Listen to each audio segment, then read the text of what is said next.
বাংলাদেশ কৃষি উন্নয়ন কর্পোরেশনের বিএডিসি হিমাগার, কেন্দ্রীয় বীজ পরীক্ষাগার ও সবজি বীজ প্রক্রিয়াকরণ কেন্দ্র পরিদর্শন করেন স্বরাষ্ট্র ও কৃষি উপদেষ্টা লেফটেন্যান্ট জেনারেল অবসরপ্রাপ্ত জাহাঙ্গীর আলম চৌধুরী।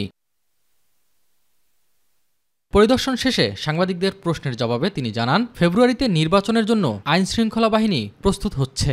ফেব্রুয়ারি মাসে নির্বাচন করতে আমাদের কোনো ধরনের অসুবিধা হবে না।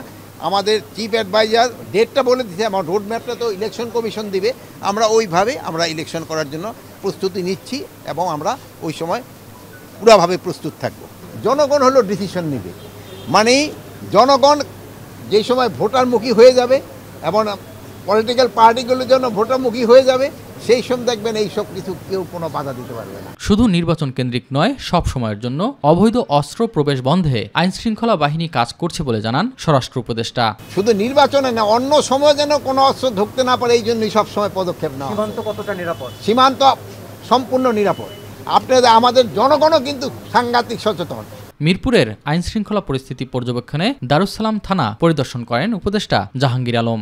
মোহাম্মদপুর এবং মিরপুর এই জায়গায় এই সন্ত্রাসী কর্মকাণ্ড অন্যান্য জায়গা থেকে একটু বেশি, এটাকে কিভাবে কন্ট্রোলের ভিতরে আনা যায়, এই জন্য আমি আপনাদের সাহায্য এবং সহযোগিতা চাইব। এস এম আরিফ, মাই টিভি, ঢাকা।